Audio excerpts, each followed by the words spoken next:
दोस्तों, स्वागत है आपका हमारे चैनल आर.के. वर्मा में मुल्ला नसरुद्दीन नई मजेदार कहानी हिंदी।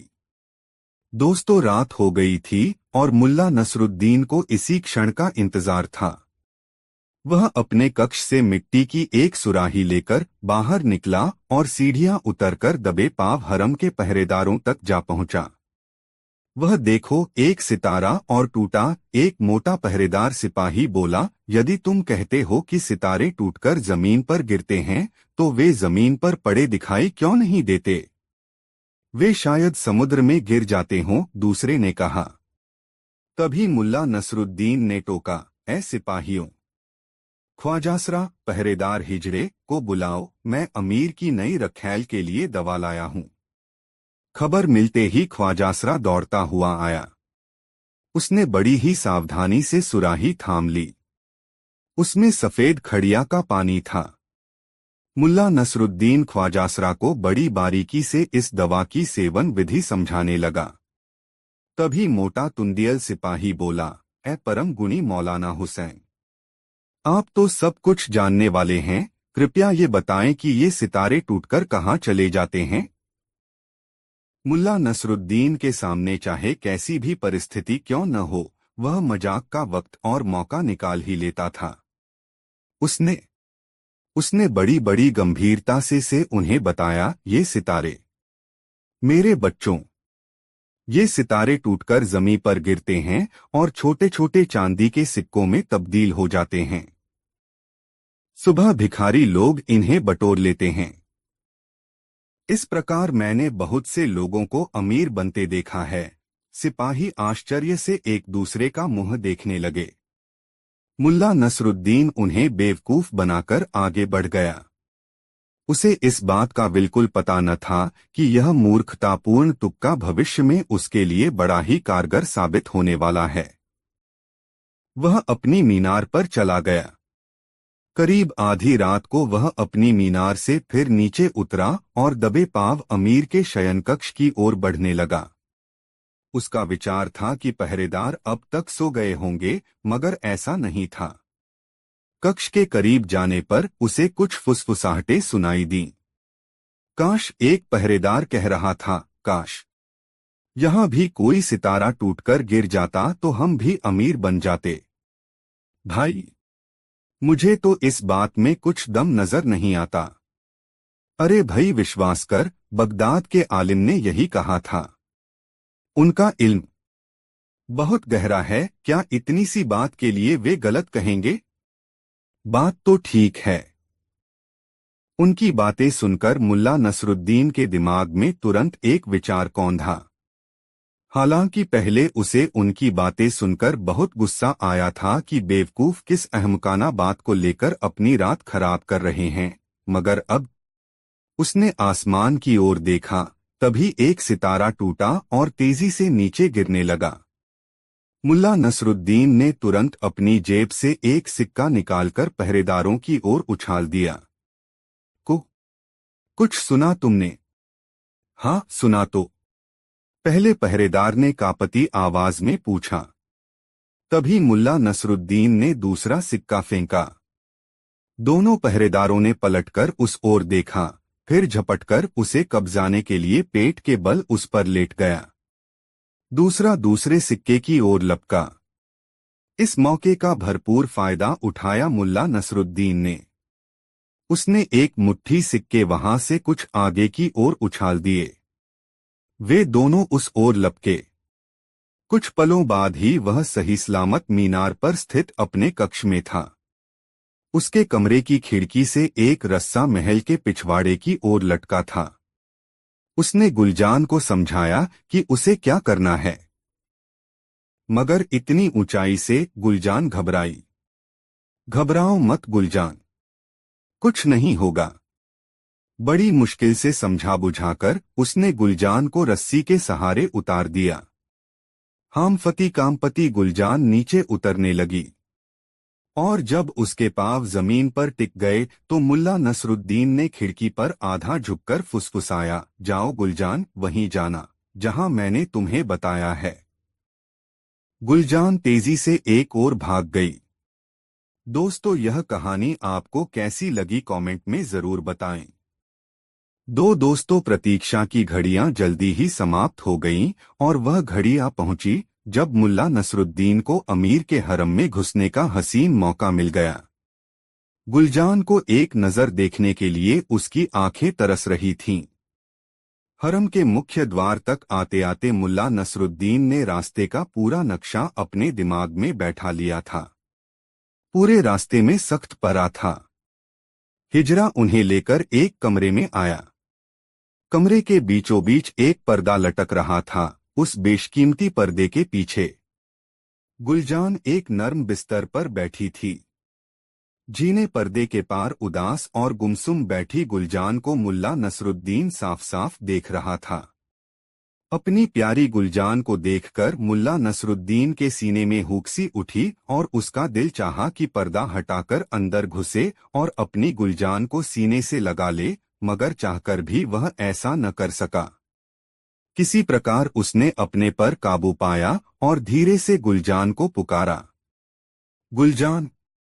उसकी आवाज सुनते ही गुलजान के मुख से हैरत और दहशत भरी चीख निकल पड़ी। मुल्ला नसरुद्दीन को आशंका हुई कि घबराहट में कहीं गुलजान उसे असली नाम से न पुकार बैठे। आठ बड़ी जल्दी से वह बोला, मेरा नाम मौलाना हुसैन है। मैं नया हकीम नजूमी और आलिम हूँ और अमीर की खिदमत के लिए बगदाद से आया हूँ।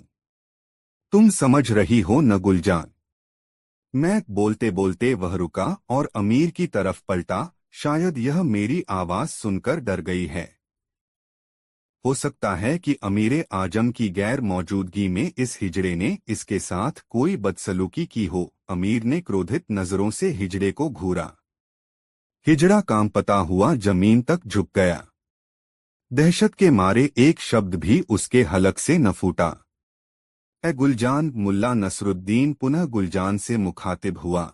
तुम्हारे सिर पर मौत का साया मंडरा रहा है, लेकिन विश्वास रखो कि मैं तुम्हें बचा लूंगा। तुम्हें मुझ पर पूरा भरोसा करना चाहिए।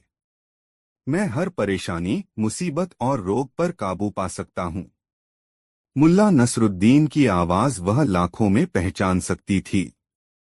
यह जानकर कि मुल्ला नसरुद्दीन उस तक आ पहुंचा है, उसकी खुशी का ठिकाना न रहा, मगर सावधान भी थी। वह जानती थी कि उसकी कोई भी गलत हरकत मुल्ला नसरुद्दीन का सिर कलम करवा सकती है। आंख बड़ी बारीक और धीमी आवाज में वह बोली, मैं आपकी बातें सुन रही हूँ। मैं आपको जानती हूँ तथा आपका विश्वास करती हूँ। ए गुलजान! तुम जरा मुझे अपना हाथ दिखाओ, ताकि मैं तुम्हारे नाखूनों के रंग से तुम्हारी बीमारी का कारण जान सकूं। धीरे से रेशम का पर्दा हिला और रुई जैसा नाजुक हाथ बाहर आया। मुल्ला नसरुद्दीन ने धीरे से गुलजान का हाथ थाम लिया। सिर्फ उसका हाथ दबाकर ही सांकेतिक भाषा में वह अपने दिल की बात कह सकता है। वह जानता था कि जब उसने उसका हाथ दबाया तो धीरे से गुलजान ने भी उसका हाथ दबा दिया। मुल्ला नसरुद्दीन के दिल में हुक्सी उठी। वह कोई और भी हरकत कर सकता था यदि अमीर उसके कंधे पर न झुका होता। वह बड़े गौर से एक एक हरकत देख रहा था। मुल्ला नसरुद्दीन को अपने कंधे पर उसके सांस लेने की सरसराहट स्पष्ट सुनाई दे रही थी। मुल्ला नसरुद्दीन ने उसकी छोटी उंगली पकड़ ली और गौर से उसका नाखून देखने लगा। उसने चिंतित दृष्टि से अमीर की ओर देखा और गुलजान से पूछा, कहाँ दर्द है गुलजान? दिल में। वह एक लंबी सांस लेकर बोली, मेरा दिल गम और चाहत से लबरेज है। तुम्हारे गम का कारण क्या है? मैं जिससे मोहब्बत करती हूँ उससे जुदा हूँ। मैं मुल्ला नसरुद्दीन ने अमीर के कान में कहा, यह अमीर आजम की जुदाई बीमार है। यह सुनते ही अमीर का चेहरा खिल उठा। गुलजान पुनः बोली, जिसे मैं दिलोजान से चाहती हूँ वह मुझसे जुदा है। मुझे लगता है कि मेरा प्यार मेरे बिल्कुल करीब है, लेकिन न तो मैं उसे गले ही लगा सकती हूँ और न ही प्यार कर सकती हूँ। हाय! न जाने वह मुबारक घड़ी कब आएगी जब वह प्यार से मुझे अपने गले लगाएगा। मुल्ला नसरुद्दीन ने गहरा आश्चर्य जाहिर किया, या अल्लाह! इतने थोड़े समय में ही शहंशाह ने इनके दिल पर कैसा जादू कर दिया है। वल्लाह, मरहबा। यह सुनकर अमीर की खुशी का कोई ठिकाना न रहा। वह एक जगह खड़े नहीं हो पा रहे थे, बल्कि आस्तीन में मुंह छिपाए पागलों की भांति खींखी करके हंस रहे थे। अमीर की हरकतें देखकर पर्दे के पीछे बैठी गुलजान बड़ी मुश्किल से अपनी हंसी रोक पाई। मुल्ला नसरुद्दीन ने पुनः उसे सांकेतिक भाषा में समझाना शुरू किया, गुलजान, तुम किसी प्रकार की चिंता मत करो। मैं तुम्हें प्रत्येक खतरे से बचा लूंगा। फिलहाल तो अमीरे आजम तुम्हारे करीब नहीं आ सकेंगे, क्योंकि मैंने उन्हें आगाह कर दिया है कि सितारों का आदेश है कि वे किसी औरत का नकाब न उल्टे। लेकिन इसके बावजूद तुम्हारी खुशी का दिन निकट ही है। सितारे धीरे धीरे अपना अंदाज बदल रहे हैं। तुम समझ रही हो न गुलजान? सितारे शीघ्र ही मुबारक होंगे और तुम अपने प्यारे, अपने सपनों के शहजादे की बाहों में होगी। मैं जिस रोज तुम्हें दवा भेजूंगा, उससे अगले रोज तुम्हारी खुशी का दिन होगा। हाँ, दवा पीने के अगले रोज तुम तैयार रहना अपने दामन में खुशियां भरने के लिए। गुलजान से यह खुशी बर्दाश्त नहीं हो पा रही थी। वह कभी रोती कभी हंसती। वह बोली, शुक्रिया या ए मौलाना हुसैन। आपका लाख लाख शुक्रिया ए हकीम मौलाना हुसैन। मैं समझ गई कि मेरा प्यार मेरे बिल्कुल नजदीक है। मुझे लगता है कि उसके और मेरे दिल की धड़कनें एक हो गई हैं। मैं उसके बिना नहीं रह सकूंगी। और फिर उसे समझा बुझाकर मुल्ला नसरुद्दीन और अमीर हरम से वापस लौट आए। दरबार में आकर अमीर ने सोने के सिक्कों से भरी थैलियां मुल्ला को भेंट की। फिर मुल्ला नसरुद्दीन अपने आवास की ओर बढ़ गया। दोस्तों, वीडियो को एक लाइक जरूर करें। दोस्तों, बूढ़ा मौलाना हुसैन घुटनों के बल बैठकर बुरी तरह रोने लगा और अमीर से दोनों हाथ उठाकर रहम की भीख मांगने लगा। इस काफिर को खड़ा करो, अमीर ने आदेश दिया। अमीर का आदेश सुनते ही सिपाहियों ने उसे बाजुओं से पकड़कर खड़ा कर दिया। लेकिन इससे पहले कि अमीर कुछ कह पाते कि अरसला बेग अपने स्थान से आगे बढ़ा और सिर झुकाकर बोला, अमीरे आजम, कोई भी हुक्म सुनाने से पहले इस वफादार गुलाम की चंद बातें सुनने की मेहरबानी अता फरमाएं। क्या कहना चाहते हो शहंशाह आलम? ये नाचीज गुलाम कहना चाहता है कि ये शख्स मुल्ला नसरुद्दीन नहीं है। ये तो बूढ़ा है, जबकि मुल्ला नसरुद्दीन एकदम जवान है। उसकी उम्र 30-35 वर्ष से अधिक नहीं होनी चाहिए। ये लोग तो किसी को भी मुल्ला नसरुद्दीन समझ बैठते हैं, इनाम के लालच में। यह सुनकर सिपाहियों में निराशा छा गई। वे सब इनाम पाने के लालच में थे, मगर अरसला बेग ने उनकी आशाओं पर पानी फेर दिया। तब बूढ़े ने कांपते स्वर में कहा, मैं अमीरे आजम के महल के लिए बगदाद से रवाना हुआ और सीधा यहाँ आ रहा था। रास्ते में मेरी मुलाकात एक अजनबी व्यक्ति से हुई। उसने मुझे बताया कि बुखारा में पहुंचते ही मेरा सिर कलम कर दिया जाएगा। मेरा सिर काट डालने का हुक्म जारी कर दिया गया है। मैंने भय के कारण वेश बदलकर निकल भागने का मन बना लिया। अमीर के चेहरे पर एक अजीब किस्म की मुस्कान उभर आई। ऐसा लगा मानो वह सब कुछ समझ गए हों। अच्छा, तो तुम्हारी मुलाकात एक अजनबी व्यक्ति से हुई और तुमने उसका विश्वास भी कर लिया। यह किस्सा तो बड़ा अजीब है। और हम तुम्हारा सिर भला क्यों कलम करवा लेते? क्योंकि कहा गया था कि मैंने खुलेआम ऐलान किया है कि मैं अमीरे आजम के हरम मधुस में घुस जाऊंगा। लेकिन खुदा गवाह है मेरे आका, मेरे दिमाग में तो ऐसा विचार आया ही नहीं। मैं तो इतना बूढ़ा व कमजोर हो चुका हूं कि मैंने काफी दिन पहले ही औरतों से अपने संबंध खत्म कर दिए। हमारे हरम में घुस जाओगे? अमीर ने होंठ भींचते हुए कहा। उनके चेहरे के भावों से स्पष्ट था कि बूढ़े पर उनका शक बढ़ता ही जा रहा है। अमीर इस बार फिर गुर्राए, तुम कौन हो और कहां से आए हो? मैं बगदाद का रहने वाला आलिम हकीम मौलाना हुसैन हूँ। अमीर आजम के आदेश पर मैं बुखारा आया हूँ। तह तुम मौलाना हुसैन? अमीर ने अत्यधिक आश्चर्य जाहिर किया। तुम्हारा नाम मौलाना हुसैन है? झूठ, एकदम झूठ, सफेद झूठ है। चालबाज बूढ़े, तुझे झूठ बोलते हुए शर्म आनी चाहिए। हुजूर, मैं बिल्कुल सच कह रहा हूँ, मैं ही मौलाना हुसैन हूँ। तुम बिल्कुल ही झूठ बोलते हो। यह रहा मौलाना हुसैन। इसके साथ ही अमीर ने मुल्ला नसरुद्दीन की ओर संकेत किया। मुल्ला नसरुद्दीन फौरन आगे आ गया। मुल्ला नसरुद्दीन को देखते ही वह बूढ़ा सहमकर पीछे हट गया। फिर एकाएक ही जोर से चीखा, हाँ हाँ, यही है वह आदमी, मेरे आका। इसी ने मुझे सिर कटने व हरम में घुसने वाली बात कही थी। अमीर फौरन मुल्ला नसरुद्दीन की ओर पलटे। यह क्या हो रहा है? मौलाना हुसैन? मौलाना हुसैन तो मैं हूँ, यह नंकली है। इसने मेरा नाम चुरा लिया है। बस यही एक बात बूढ़ा मौलाना गलत कह गया। इस एक बात ने मुल्ला नसरुद्दीन के दिमाग की खिड़की दरवाजे खोल दिए। वह फौरन अमीर की ओर पलटकर बोला, अमीरे आजम, मेरी गुस्ताखी माफ हो, लेकिन इसकी बेशर्मी भी वास्तव में हद हद से गुजर गई है।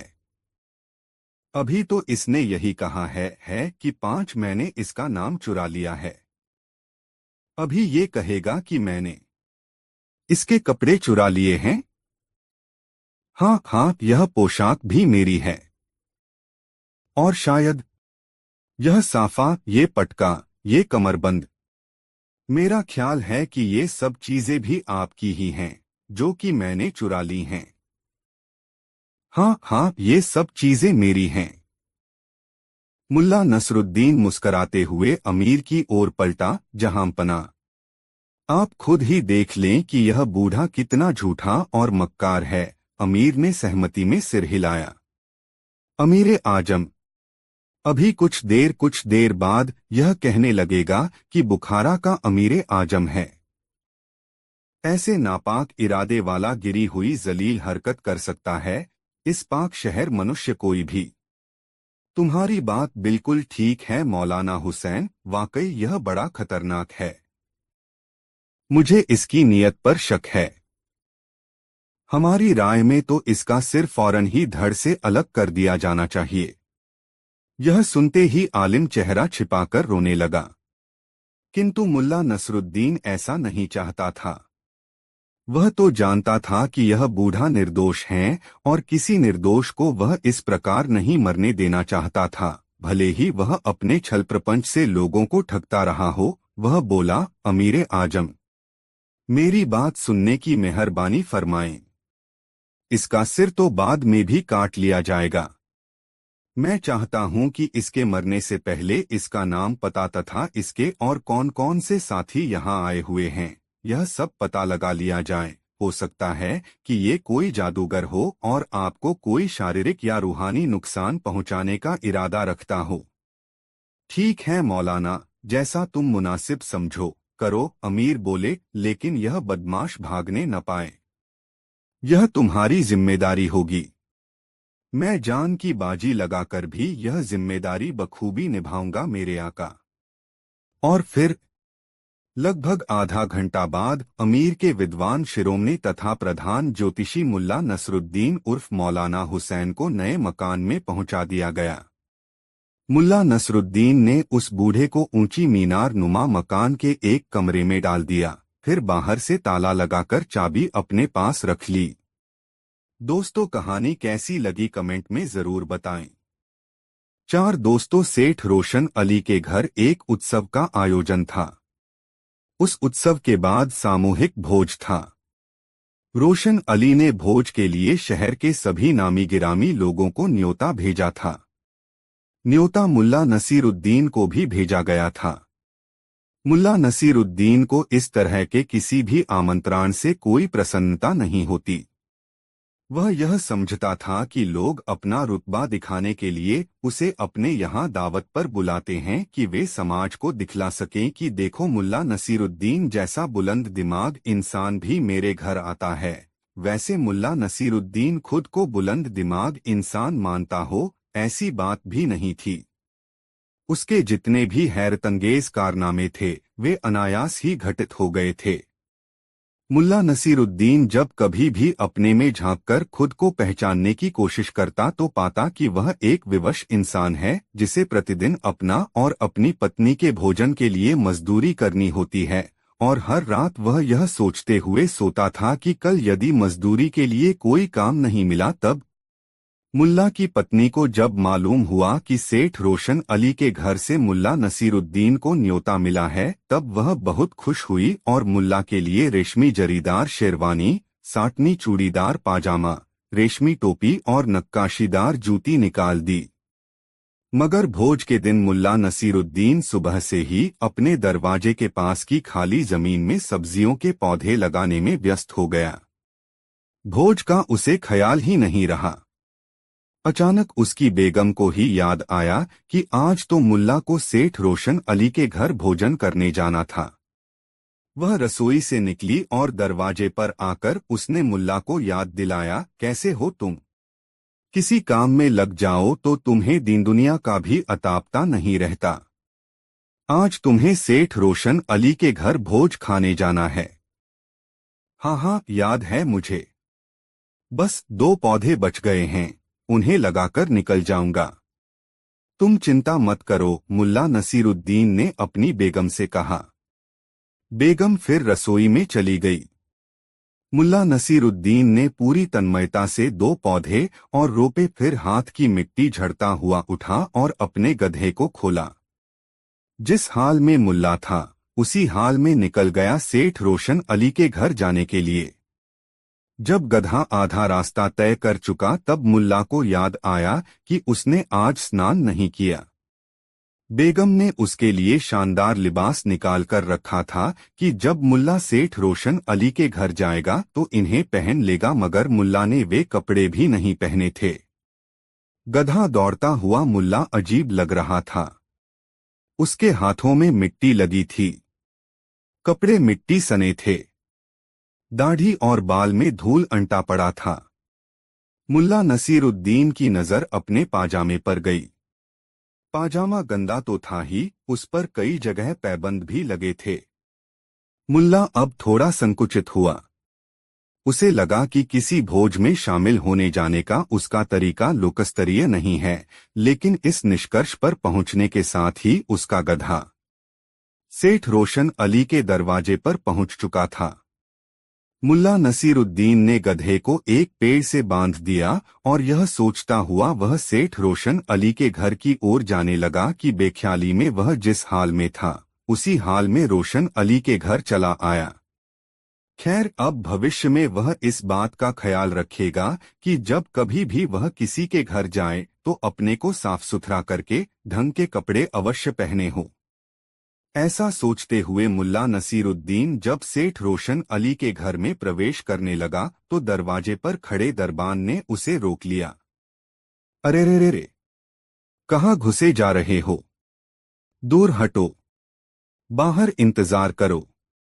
भोज खत्म होने पर तुम्हें भी कुछ खाने को मिलेगा। अभी दूर हटो, दरबान ने डंडा उठाकर उसे दूर रहने का इशारा करते हुए कहा। मुल्ला नसीरुद्दीन ने दरबान को बताया, मैं सेठ रोशन अली का मेहमान हूँ। मुझे सेठ ने आमंत्रण पत्रा भेजकर खास तौर से बुलाया है। मगर दरबान उसे देखकर हंस पड़ा, तू और सेठ रोशन अली का मेहमान? जा भाई जा, अपना काम कर। तुझ जैसों को रोशन अली का आमंत्रण पत्रा मिलने लगे तो फिर कहना ही क्या। दरबान ने मुल्ला नसीरुद्दीन को धक्का देकर सेठ के दरवाजे से दूर धकेल दिया। मुल्ला नसीरुद्दीन अपने स्थान से उठा और अपने गधे के पास आ गया। उसने गधे को खोला और उस पर बैठ गया तथा गधे को अपने घर की तरफ सरपट दौड़ाने लगा। घर पहुंचकर उसने स्नान किया, चूड़ीदार पाजामा और शेरवानी पहनी, नक्काशीदार जूती पहनी, रेशमी टोपी सिर पर डाली और फिर गधे पर बैठकर सेठ रोशन अली के घर पहुंचा। दरबान ने उसे देखकर झुककर सलाम किया और दरवाजे से हटकर उसके लिए जगह बनाई। रोशन अली सेठ ने दूर से ही मुल्ला नसीरुद्दीन को देखकर पहचान लिया और दौड़ता हुआ उसकी अगवानी के लिए आया। मुल्ला को झुककर सलाम किया और फिर उसका दामन थामकर उस जगह ले गया जहां पर अतिविशिष्ट लोगों के बैठने की जगह बनी हुई थी। सेठ रोशन अली ने मुल्ला नसीरुद्दीन को अपने पास बैठाया और अपनी निगरानी में उसके लिए भोजन परोसवाया। मुल्ला नसीरुद्दीन भोजन परोसे जाने के बाद खामोशी से भोजन की तरफ देखता रहा, फिर अपनी टोपी उतारकर भोजन की थाली के सामने रख दी। फिर कहा, ले टोपी तू खा ले। फिर उसने अपनी शेरवानी उतारी और थाल के पास शेरवानी रखते हुए कहा, ले शेरवानी तू खा ले। सेठ रोशन अली आश्चर्य से मुल्ला नसीरुद्दीन को देख रहा था। उसे इतनी बात अवश्य समझ में आ गई थी कि कहीं कोई चूक हुई है, जिसके कारण मुल्ला नसीरुद्दीन ऐसी हरकत कर रहे हैं, जबकि वहां पर बैठे अन्य अतिथि यह समझ रहे थे कि मुल्ला नसीरुद्दीन का दिमाग खराब हो गया है। कहीं टोपी और शेरवानी भी भोजन करते हैं। मुल्ला नसीरुद्दीन ने जब पाजामा खोलने के लिए इजारबंद को पकड़ा, तब सेठ रोशन अली ने मुल्ला नसीरुद्दीन का हाथ पकड़ लिया। क्या बात है मुल्ला नसीरुद्दीन, आप किस बात से खफा हैं? कुछ मुझे भी तो बताए। मैं तो कुछ भी नहीं जानता। बात क्या रहेगी सेठ रोशन अली? मैं कोई बड़ा आदमी तो हूं नहीं। इस तरह के भोज में आने जाने का शऊर तो मुझ में है ही नहीं। आज सुबह मैं अपनी सब्जी की बगिया में घुस गया और पौधे लगाने के काम में लग गया। मेरी बेगम ने मुझे याद दिलाया कि सेठ रोशन अली साहब के घर से न्योता है। मैं हाथ का काम निपटाकर यह सोचकर तुरंत चल पड़ा कि बड़े लोगों के घर से यदि बुलावा हो तो समय का ख्याल जरूर रखना चाहिए। इसलिए न तो मैंने चेहरा धोया, न हाथ धोए और न ही कपड़े बदले। जब मैं आपके दरवाजे पर आया तब आपके दरबान ने मुझे रोक दिया। मैंने उसे बहुत समझाया कि मैं यहाँ आमंत्रित अतिथि हैं। सेठ रोशन अली ने मुझे खास ताकीद की है कि मैं अवश्य आऊं और भोज में शिरकत करूं, मगर दरबान ने मेरी बात पर यकीन नहीं किया और फकीरों की पांत में खड़ा हो जाने के लिए कहा। मैं लौटकर अपने घर गया, नहा धोकर ये कपड़े पहने और आपके दरवाजे पर आया तो मेरा गर्मजोशी से स्वागत हुआ। आपने बढ़कर मेरी अगवानी की। इससे ही मुझे समझ में आया कि इस दावत में मेरी नहीं, मेरे कपड़ों की प्रतिष्ठा है। इसीलिए मैं बारी बारी से अपने कपड़े उतारकर उन्हें दावत का लुत्फ उठाने के लिए प्रेरित कर रहा हूं, मुल्ला नसीरुद्दीन ने सेठ रोशन अली से कहा। सेठ रोशन अली ने दरबान के व्यवहार पर मुल्ला नसीरुद्दीन से खेद जताया और उसे आश्वस्त किया कि दावत उसे ही दी गई है, उसके कपड़ों को नहीं। सेठ रोशन अली ने मुल्ला नसीरुद्दीन से कहा, मुल्ला साहब, हम जानते हैं कि आप हमारे शहर के सबसे बुद्धिमान व्यक्ति हैं। आप दुनियावी बातों से बहुत ऊपर उठ चुके हैं। आप जिस लिबास में भी रहें, हमारे लिए आदरणीय हैं। मैं अपने दरबान के व्यवहार से लज्जित हूं। हमें माफ कर दें। सेठ रोशन अली की मुलायमियत से कही गई बातें सुनकर मुल्ला नसीरुद्दीन का गुस्सा जाता रहा और वह दावत का मजा लेने के लिए बैठ गया। सेठ रोशन अली ने खुद परोस कर मुल्ला नसीरुद्दीन को भोजन कराया। मुल्ला नसीरुद्दीन खूब तृप्त होकर सेठ रोशन अली के घर से अपने घर वापस आया। 6 मुल्ला की लिखावट नई मजेदार कहानी। मुल्ला नसीरुद्दीन की अपने गांव में बड़ी ख्याति थी। उसे लोग विद्वान मानते थे। मुल्ला कितना पढ़ा लिखा था यह कोई नहीं जानता था, मगर उसकी हाजिर जवाबी के कायल थे उसके गांव के लोग। बचपन में मदरसे से गायब रहने के लाख बहाने होते थे उसके पास। मदरसे के मौलवी के प्रश्नों का जिस कुशलता से उत्तर देकर वह कक्षा से गायब रहने का दंड भुगतने से बच जाता था, उसकी दूसरी मिसाल खोजने से भी नहीं मिलेगी। बस अपनी कुशाग्र बुद्धि और हाजिर जवाबी के कारण वह बचपन में ही होनहार मान लिया गया था और उसी के बूते जवानी में विद्वान कहा जाने लगा। मुल्ला नसीरुद्दीन पढ़ता लिखता न भी हो मगर पढ़ने लिखने वाला दिखता अवश्य था। उसकी नुकीली दाढ़ी और नोकदार टोपी उसके बुद्धिजीवी होने की गवाही देते थे।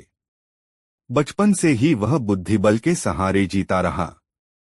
गांव में उसकी साख ऐसी हो गई कि अगर किसी को वृद्धि की बातें समझने की जरूरत होती या किसी उलझन से निकलने के लिए तरकीब की जरूरत होती तो वह मुल्ला नसीरुद्दीन के पास आ जाता और वह भी बड़े सूफियाना अंदाज में समस्याओं का निदान सुझा देता। भोले भाले ग्रामीणों को इस बात से मतलब नहीं था कि कितना पढ़ा है। उन्हें जरूरत तो केवल इस बात की थी कि वक्त जरूरत उनकी समस्याओं का निदान बताता रहे। गांव में मुल्ला नसीरुद्दीन की बुद्धि और ज्ञान की प्रसिद्धि ऐसी थी कि अगर किसी से पूछा जाता कि इस गांव में सबसे विद्वान कौन तो जवाब मिलता मुल्ला नसीरुद्दीन। और यदि यह पूछा जाता सबसे बुद्धिमान कौन तब भी जवाब होता मुल्ला नसीरुद्दीन। एक दिन मुल्ला नसीरुद्दीन अपने दरवाजे पर बैठा कुछ पुश्तैनी दस्तावेज देख रहा था। तभी उसके पास गांव का एक बुजुर्ग आदमी आया। उस बुजुर्ग को आया देख मुल्ला नसीरुद्दीन ने उससे पूछा, क्यों सुभान दादा, कैसे आए? घर में तो सब ठीक ठाक है न? मेरी दादी जी कैसी हैं? हाँ बेटा, मैं ठीक हूँ। घर में अमन चैन है। तुम्हारी दादी जी भी ठीक हैं। मगर अब बूढ़ी हड्डियों का क्या कहना? अभी ठीक हैं। तो ठीक हैं, 2 पल के बाद क्या होगा कौन जाने, बुजुर्ग ने कहा। कहिए सुभान दादा, आपकी क्या खिदमत करूं? मुल्ला नसीरुद्दीन ने शालीनतापूर्वक सुभान दादा से पूछा। खिदमत क्या करोगे बेटा, बस एक खत मेरे कलीमुल्लाह के नाम लिख दो। वह आबुधाबी गया हुआ है कमाने। यहाँ घर की जरूरतें पूरी कर पाना उसके लिए मुश्किल हो रहा था। किसी तरह उसने आबुधाबी जाने का रास्ता तैयार किया और वहाँ काम करने चला गया। मजदूरी यहाँ भी करता था और वहाँ भी करता है। अंतर बस यह है कि अब उसे तनख्वाह अच्छी मिल जाती है। 1.5 साल हुए उसे वहाँ गए। तब से हर महीने उसका भेजा पैसा हमें मिल जाता है मगर कुशलक्षेम नहीं मिलता। कभी वह हमें अपने बारे में 2 हर्फ नहीं लिखता। मन बेचैन हो जाता है। तू एक बढ़िया सा खत लिख दे। ऐसा खत जिसमें यहाँ का हाल समाचार तो लिख ही दे कि सब राजी खुशी है, और बाद में यह जरूर लिख देना कि उसके लिए हमारा दिल हमेशा बेचैन रहता है। एक बार आकर अपने अब्बू अम्मी से मिल जाओ। हम लोग तो पेड़ में लगे पके फल की तरह हैं, न जाने कब टपक जाए। मुल्ला नसीरुद्दीन ने बुजुर्ग की बातें बहुत मुतमईन होकर सुनी। जब बुजुर्ग का बोलना रुका तब वह बहुत शांत स्वर में बोला, दादा, तुम्हारे लिए चिट्ठी तो मैं लिख दूंगा मगर फायदा क्या? मुझे आबूधाबी तो अभी जाना ही नहीं है। हाँ बेटा, मैं जानता है कि तुम्हें आबूधाबी नहीं जाना है। मैं तो चाहता हूं कि तुम चिट्ठी लिख दो। ऐसी चिट्ठी जिसमें बड़े माँ बाप की अपने बेटे से मिलने की आरजू हो, जिसे पढ़ते ही मेरा बेटा हमसे मिलने के लिए तड़प उठे। रही बात खत भेजने की, तो मेरे पड़ोसी जुम्नू का बेटा भी आबूधाबी जा रहा है।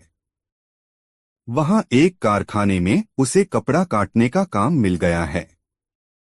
मैं उसी के हाथ से खत भिजवा दूंगा, बुजुर्ग ने कहा। मुल्ला नसीरुद्दीन ने बुजुर्ग की बातें सुनने के बाद फिर कहा, लेकिन सुभान दा, खत पढ़ने के लिए तो मुझे वहां जाना ही पड़ेगा। यदि खत मैंने लिखा तो दूसरा पढ़ेगा कौन? अरे बेटा, मेरा कलीमुल्लाह खुद पढ़ा लिखा और बेहद समझदार नौजवान है। तुम बस खत लिख दो, मैं जुम्नू के बेटे के हाथ से वह खत भेज दूंगा। वह खुद पढ़ लेगा तुम्हारा लिखा खत। सुभान दादा ने मुल्ला नसीरुद्दीन की चिरौरी सी करते हुए कहा। अरे सुभान दा, मैं जानता हूं तुम्हारा बेटा पढ़ा लिखा और होनहार है।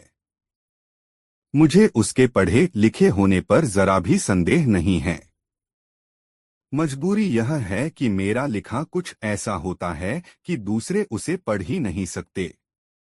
अपना लिखा केवल खुद मैं पढ़ सकता हूं।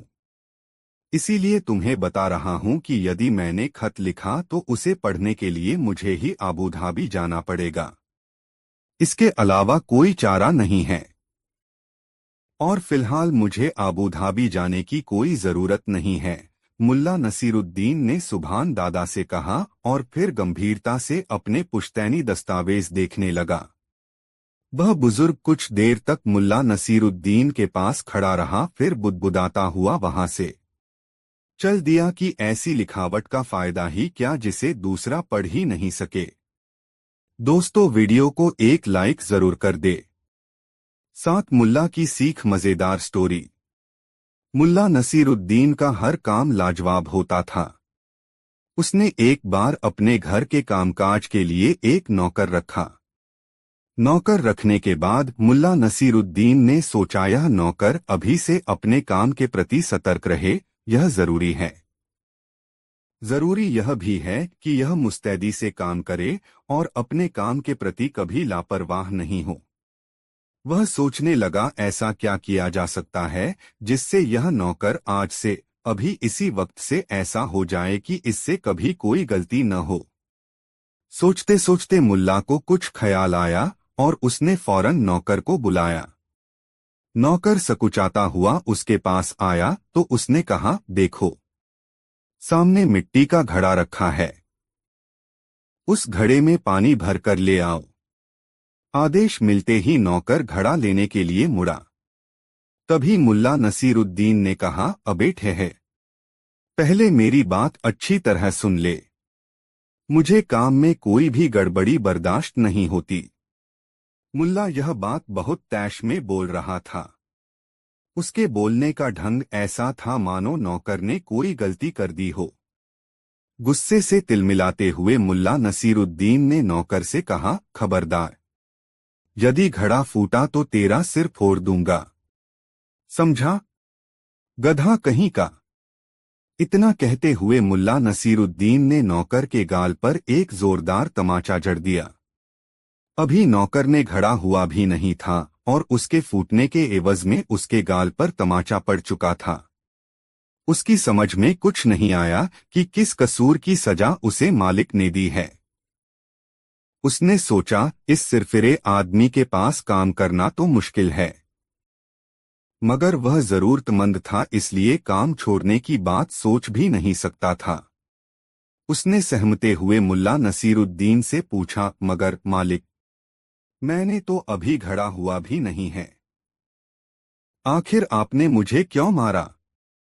अबे मूर्ख, मुल्ला नसीरुद्दीन ने नौकर से कहा, मैं भी जानता हूं कि घड़ा सही सलामत है।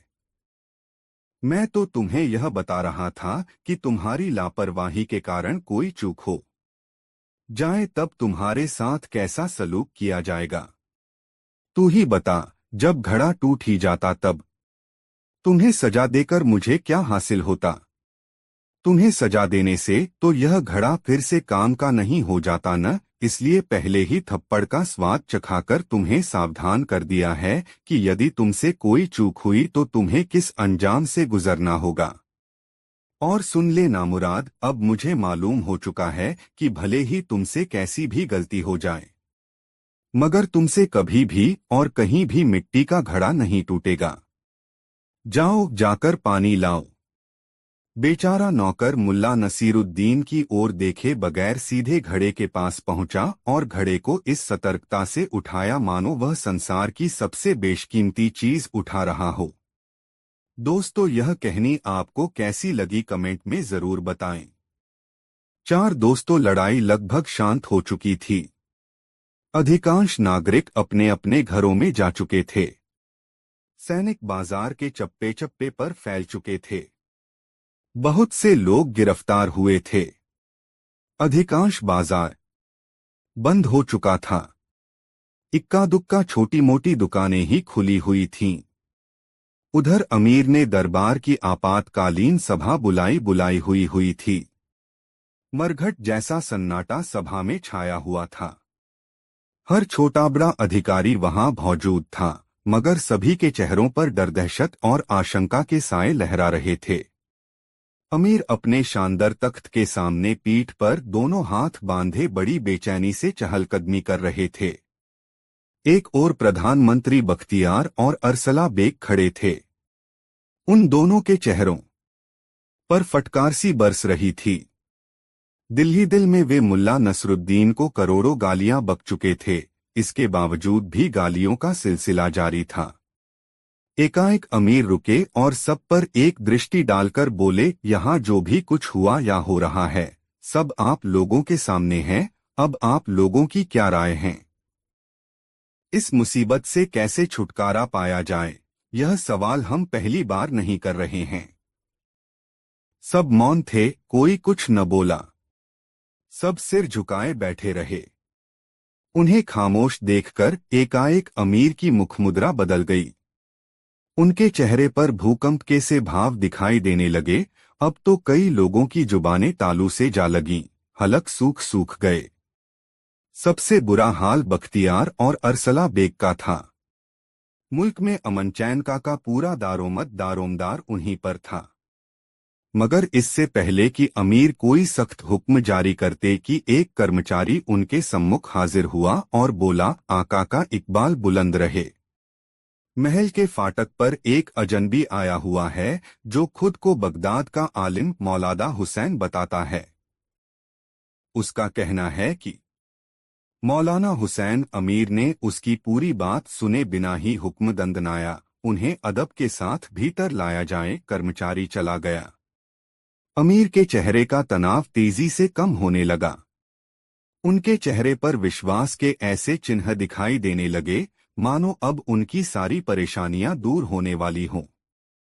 कुछ देर बाद आलिम मौलाना हुसैन लगभग दौड़ता हुआ दरबार में आया। ऐ मेरे आका, इस जगत के चांद सूरज, दुनिया के सरताज, अमीर आजम, यह गुलाम आपके लिए दुआ करता हुआ रात दिन सफर करके एक बड़े खतरे से आगाह करने आया है। अमीर, मुझे बताएं कि क्या आजकल कोई नई औरत आपके जीवन में आई है या आने वाली है? क्या अमीर उससे मिले हैं? क्या कहा औरत? अमीर ने तख्त पर बैठे बैठे बेचैनी से पहलू बदला। हाँ, एक औरत लाई तो गई है, मगर हम अभी उससे मिले नहीं, बल्कि इरादा बना रहे हैं। खुदा का शुक्र है, खुदा का लाख लाख शुक्र है। मुल्ला नसरुद्दीन ने राहत की सांस ली, फिर उठा और दोनों हाथ आसमान की ओर उठाकर बोला, अल्हम्दुलिल्लाह, अल्लाह ने विद्वता और गंभीरता का सितारा डूबने से बचा लिया। मैं अमीर आजम को बता देना चाहता हूं कि कल रात सितारों व ग्रहों की स्थिति ऐसी थी जो कि उनके लिए काफी खतरनाक थी। इस नाचीज गुलाम ने, जो कि अमीर के कदमों की धूल चूमने के काबिल भी नहीं, सितारों की चाल देखकर यह पता लगाया है कि जब तक सितारे शुभ घरों में दाखिल न हो जाएं, तब तक अमीर को किसी भी औरत के संपर्क में नहीं आना चाहिए। साथ ही यह भी सच है कि यदि आप ज्योतिष शास्त्र की चेतावनी का अपमान करते हैं, तो आपकी बर्बादी सुनिश्चित है। यह तो अल्लाह का है कि मैं सही समय पर पहुंचकर आपको सावधान कर सका। शुक्र। अमीर ने बीच में ही उसे टोका, तुम कहना क्या चाहते हो मौलाना हुसैन? मुल्ला नसरुद्दीन भी अपनी किस्म के एक ही शख्स थे। पूरे आत्मविश्वास से वह बोलते चले गए, मेरे आका, मुझे इस बात की बड़ी खुशी है कि मैं ठीक समय आपको सचेत करने आ पहुंचा हूं। मैं आज के दिन अमीर को किसी औरत को छूने से रोक सका, मेरे आका। मैंने सारी प्रजा को गमगीन होने से बचा लिया। मुल्ला नसरुद्दीन प्रसन्नता और आत्मविश्वास का ऐसा प्रदर्शन कर रहा था कि अमीर को उसकी बात पर विश्वास करना ही पड़ा।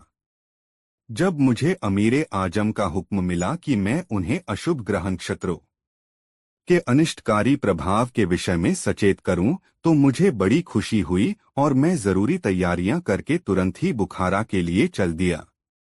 मैंने चलने से कई दिन पहले अमीर की जन्मपत्री तैयार की और उसी समय से अमीर की खिदमत में जुट गया। कल जैसे ही मैंने खगोल नक्षत्रों की जांच की तो पता चला कि वे अमीर के लिए अशुभ व अनिष्टकारी राशि में हैं। सितारा अलशुला, जो डंक की अलामत है, सितारा अलकल्ब, जो दिल का सूचक है के मुकाबले गर्दिश में है। आगे मैंने 3 सितारे अलगफ, जो कि औरत के नकाब की अलामत हैं, 2 सितारे अलिकलील, जो कि ताज की अलामत हैं, तथा 2 सितारे अशरतान, जो सींग की अलामत हैं, देखे। मुल्ला नसरुद्दीन एक पल के लिए रुका, फिर कई गहरी सांसें लीं और दरबार का जायजा लिया। सभी दम साधे उसकी बकवास सुन रहे थे।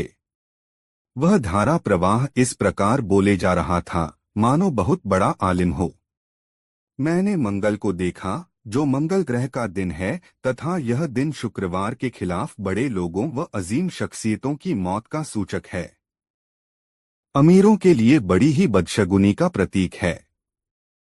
यह सब बुर्ज और रास देखकर मैं समझ गया कि ताजपोश अमीर की मौत के डंक का खतरा बना रहेगा यदि वह किसी औरत के नकाब को छुएगा। आठ मेरे आका, मैं आपको सावधान करने की गर्ज से फौरन भागा चला आया। मैंने रात दिन दौड़ाकर 2 ऊंट मार डाले, बाद में मैं बाकी रास्ता पैदल तय करके यहाँ पहुंचा हूँ। अमीर अत्यधिक प्रभावित दिखाई देने लगे। वह बोले, मौलाना हुसैन, क्या यह सच है कि माँ दौलत पर इतना भारी खतरा मंडराया हुआ है? क्या यह बात तुम दावे से कह सकते हो? कहीं तुमसे कोई गलती तो नहीं हुई? गलती और मुझसे? तौबा तौबा हुजूरे आली। बगदाद से बुखारा तक आप एक भी शख्स ऐसा नहीं गिना सकते जो इलाज करने में या सितारों के विषय में मुझसे ज्यादा जानता हो या जो मेरी बराबरी कर सके। ए अमीर आजम, आप अपने आलिमों से मालूम कर लें कि जन्मपत्री में मैंने सितारों को ठीक ठीक बताया है या नहीं। उनके प्रभाव की खोज ठीक से की है या नहीं? अमीर ने टेढ़ी गर्दन वाले आलिम की ओर देखा। वह बामुश्किल अपने स्थान से उठा और बोला, ज्योतिष विद्या में अद्वितीय मेरे साथी मौलाना हुसैन ने सितारों को सही ही नामांकित किया है। इससे सिद्ध होता है कि इनके इल्म पर संदेह नहीं किया जा सकता। यहाँ तक तो ठीक था, मगर इससे आगे उस टेढ़ी गर्दन वाले ने जो कुछ भी कहा उसमें मुल्ला नसरुद्दीन को बदनीयती और जलन की बू आ रही थी। वह कह रहा था, विद्वता में सर्वोपरि मौलाना हुसैन साहब ने अमीर आजम को चांद की 16वीं मंजिल के विषय में तथा उन राशियों के बारे में क्यों नहीं बताया जिनमें वह मंजिल आती है, क्योंकि कैफियतों के बिना यह कहना व्यर्थ है कि मंगल का दिन अजीम शख्सियतों की मौत का दिन है। इनमें ताजपोश भी शामिल है।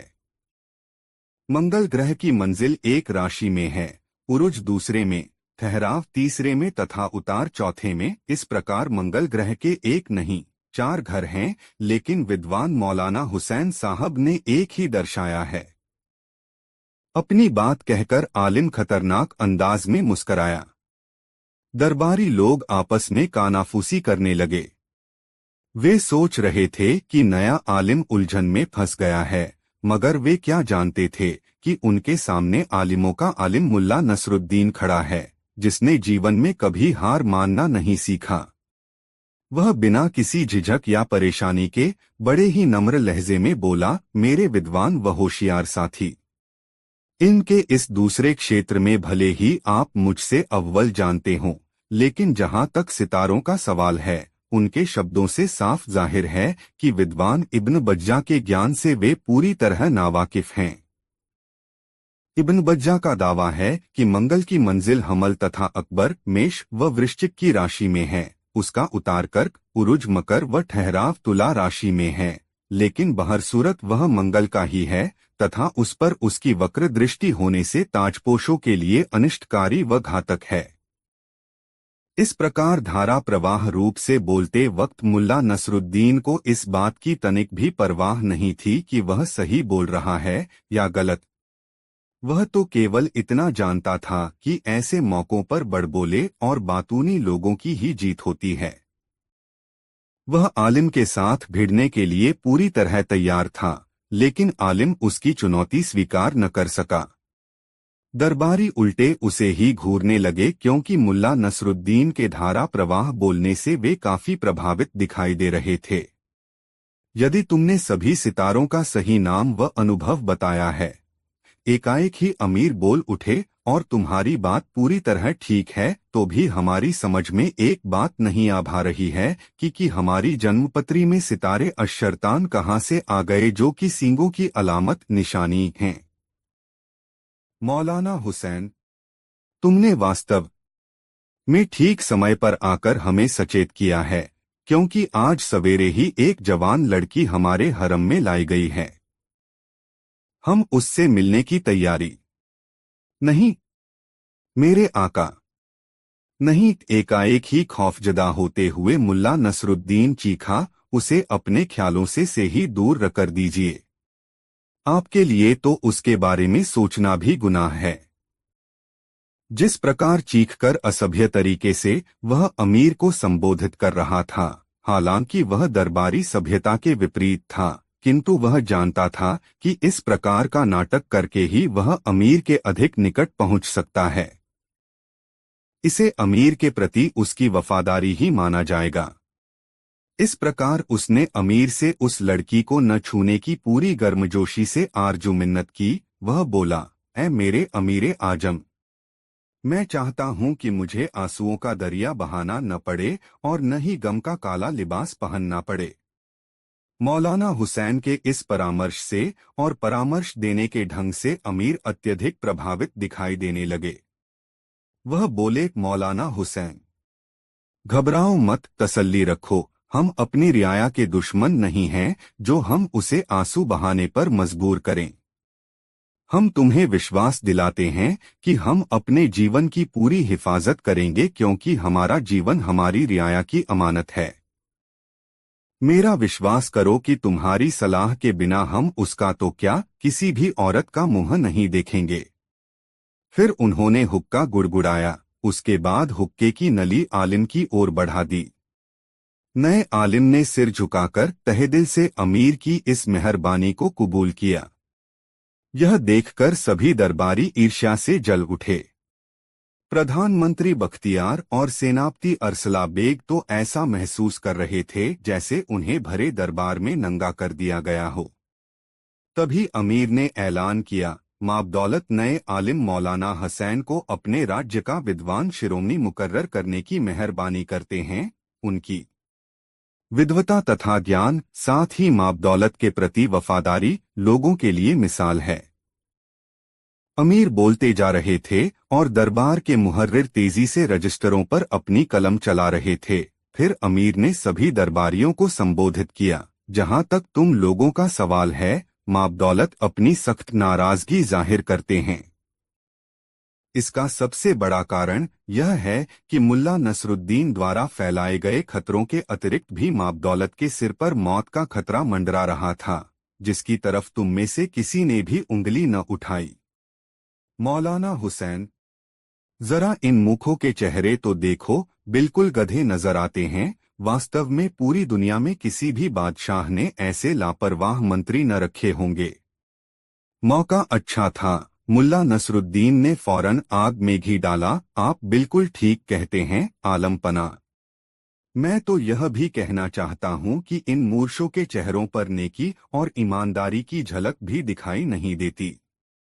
ये लोग चोर हैं, सबके सब चोर। अमीर ने पूरे आत्मविश्वास और क्रोध से कहा, ये दिन रात हमें लूटते रहते हैं। हमें महल की हर चीज पर नजर रखनी पड़ती है। बादशाह होकर हमें खुद अपनी छोटी छोटी वस्तुओं की हिफाजत करनी पड़ती है। ये लोग अक्सर हमारी कोई न कोई वस्तु गुम कर देते हैं। आज सुबह ही हम अपना रूमाल बाग में भूल आए।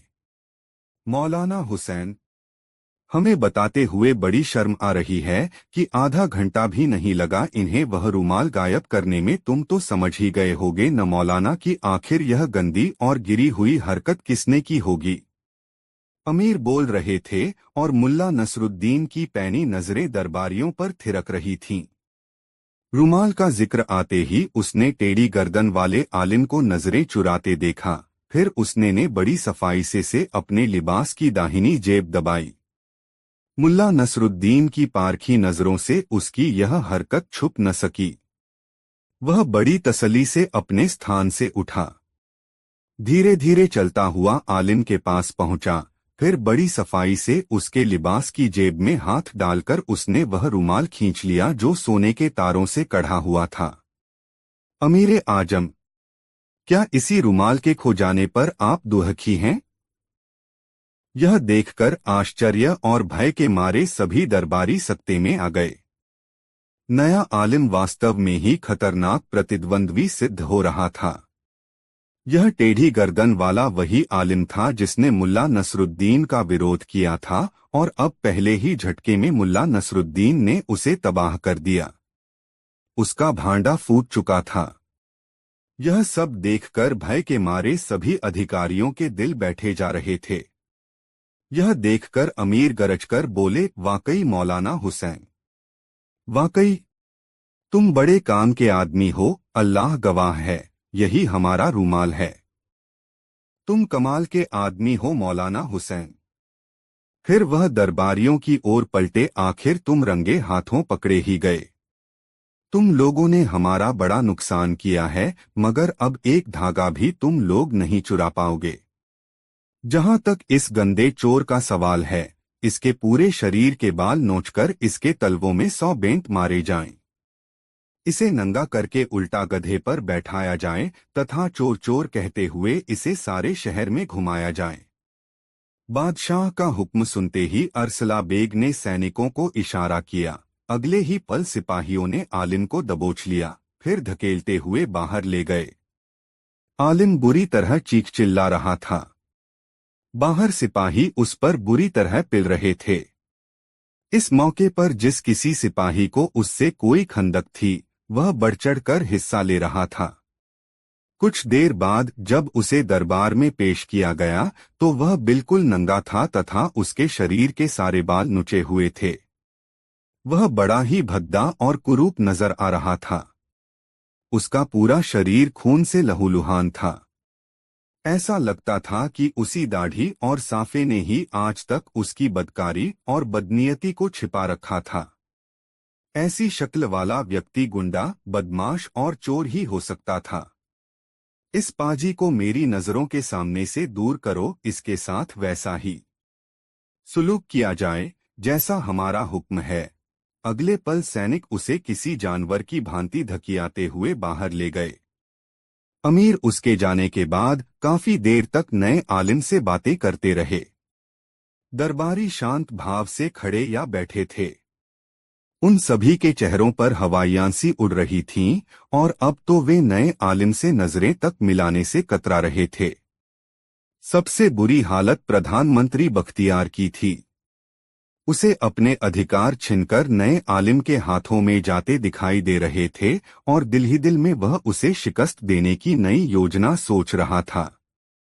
अभी मौलाना हुसैन उर्फ नसरुद्दीन और अमीर के बीच सफर आदि की बातें चल ही रही थीं कि तभी एक पहरेदार दौड़ता हांफता वहां आया और आर चीखते हुए बोला, अमीरे आजम को मालूम हो कि राज्य में अशांति फैलाने वाले मुल्ला नसरुद्दीन को गिरफ्तार कर लिया गया है।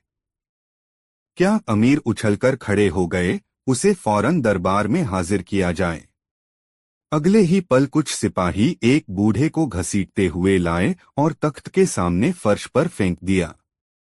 वह था असली मौलाना हुसैन। उसे देखते ही मुल्ला नसरुद्दीन को सारा दरबार घूमता हुआ प्रतीत होने लगा।